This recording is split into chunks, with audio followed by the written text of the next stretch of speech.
तो चलिए आज बात करते हैं एक ऐसी चीज की जो मॉडर्न मेडिसिन की बिल्कुल रीढ़ की हड्डी है। गुड क्लिनिकल प्रैक्टिस, या जैसे हम सब जीसीपी कहते हैं। सोचिए, ये वो ग्लोबल रूल बुक है जो ये तय करती है कि कोई भी नई दवा या इलाज हम तक पहुंचने से पहले सेफ और असरदार हो। तो आइए इसे जरा और करीब से समझते हैं। तो एक सवाल जो सबसे पहले दिमाग में आता है वो ये है कि अगर साइंस हमारी मदद के लिए ही बनी है तो फिर उसे इतने कड़े नियमों की जरूरत ही क्यों है। और ये सवाल हमें सीधे उस मुद्दे पर ले आता है जो क्लिनिकल रिसर्च के दिल में है, मरीजों की सेफ्टी और साइंस पर हमारा भरोसा। और इसी सवाल का जवाब है GCP, मतलब गुड क्लिनिकल प्रैक्टिस। ये एक ऐसा इंटरनेशनल एथिकल और साइंटिफिक क्वालिटी स्टैंडर्ड है जो उन सभी ट्रायल्स पर लागू होता है जिनमें इंसान हिस्सा लेते हैं। इसे क्लिनिकल ट्रायल्स का गोल्ड स्टैंडर्ड भी कहा जा सकता है।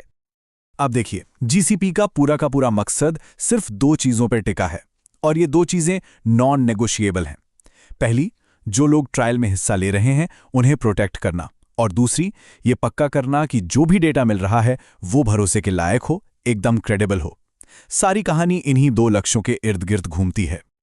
तो सवाल ये है कि जीसीपी अपने इन दो बड़े लक्ष्यों को हासिल कैसे करता है।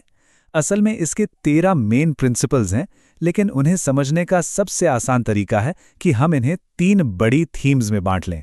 ये इसका पूरा ब्लूप्रिंट है। पहली और सबसे जरूरी थीम है एथिक्स, सबसे ऊपर। और इसका मतलब बहुत सीधा और साफ है कि जो पार्टिसिपेंट्स हैं उनके अधिकार, उनकी सेफ्टी, उनकी सेहत, ये सब कुछ विज्ञान या समाज के फायदे से भी पहले आता है, हमेशा। इसमें कोई दो राय नहीं है। दूसरी थीम भी उतनी ही जरूरी है, रॉक सॉलिड साइंस।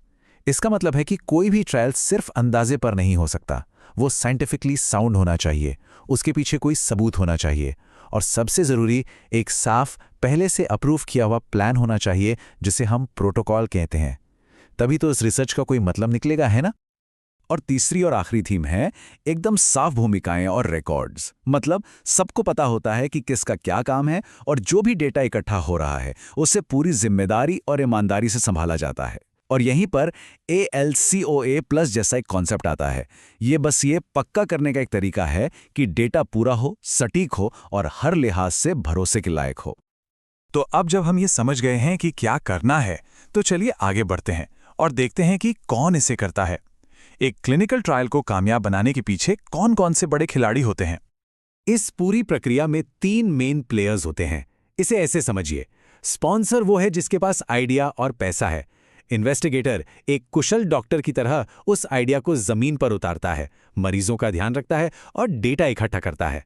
और IRB यानी एथिक्स कमेटी एक रेफरी की तरह काम करती है, जो ये पक्का करती है कि खेल के सारे नियम, खासकर पार्टिसिपेंट्स की सेफ्टी से जुड़े नियम, पूरी तरह से माने जा रहे हैं।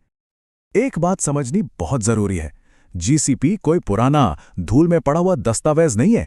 ये एक लिविंग गाइडलाइन है जो आज की चुनौतियों का सामना करने के लिए वक्त के साथ साथ बदली है, इवॉल्व हुई है। जरा इस टाइमलाइन पर नजर डालते हैं। 1996 में इसकी शुरुआत हुई, एक ग्लोबल स्टैंडर्ड बना। फिर 2016 में एक बहुत बड़ा शिफ्ट आया। अब फोकस था रिस्क बेस्ड अप्रोच पर। और अब 2023 और उसके बाद ये और भी फ्यूचर रेडी हो गया है, जिसमें टेक्नोलॉजी और नए फ्लेक्सिबल ट्रायल डिजाइन्स को जगह दी गई है। तो सबसे जरूरी बात यह है कि सोच में एक बहुत बड़ा बदलाव आया है। पहले की सोच थी कि हर चीज हर जगह एकदम परफेक्ट होनी चाहिए, लेकिन अब अप्रोच ज्यादा स्मार्ट हो गई है। अब फोकस इस पर है कि उन चीजों पर ज्यादा ध्यान दिया जाए जो सच में मरीज की सेफ्टी और डेटा की क्वालिटी के लिए सबसे ज्यादा जरूरी हैं। तो जीसीपी के इस बदलाव का आज के ट्रायल्स पर आखिर असर क्या पड़ा है? इसका असर हमें सीधे उन नई टेक्नोलॉजीज और मेथड्स में दिखता है जो आज की कटिंग एज क्लिनिकल रिसर्च में इस्तेमाल हो रही हैं। जैसे कि ई-कंसेंट, मतलब अब कागज पर नहीं, डिजिटल तरीके से सहमति ली जा सकती है। या फिर टेलीविजिट्स, डॉक्टर से वीडियो कॉल पर बात हो जाती है। घर बैठे बैठे वेयरेबल सेंसर्स आपका डेटा भेजते रहते हैं। और तो और दवाइयाँ भी सीधे मरीज के घर तक पहुंच जाती हैं। और ये सब कुछ इसलिए मुमकिन हो पाया है क्योंकि जीसीपी अब ज्यादा फ्लेक्सिबल हो गया है, जिससे ट्रायल्स मरीजों के लिए आसान और पहले से कहीं ज्यादा असरदार बन गए हैं। और इस पूरी बात का निचोड़ ICH गाइडलाइन की एक लाइन में है। इस मानक का पालन जनता को ये भरोसा देता है कि ट्रायल में हिस्सा लेने वालों के अधिकार, सुरक्षा और सेहत की रक्षा की जाती है और क्लिनिकल ट्रायल से मिला डेटा भरोसे के काबिल है। तो अंत में एक दिलचस्प सवाल ये उठता है, जैसे जैसे साइंस और भी कॉम्प्लेक्स होती जा रही है और डेटा और भी डिजिटल हो रहा है, जीसीपी में अगले जी का मतलब क्या होना चाहिए? ये एक ऐसा सवाल है जो आने वाले समय में साइंस में भरोसे और नैतिकता के भविष्य को आकार देगा।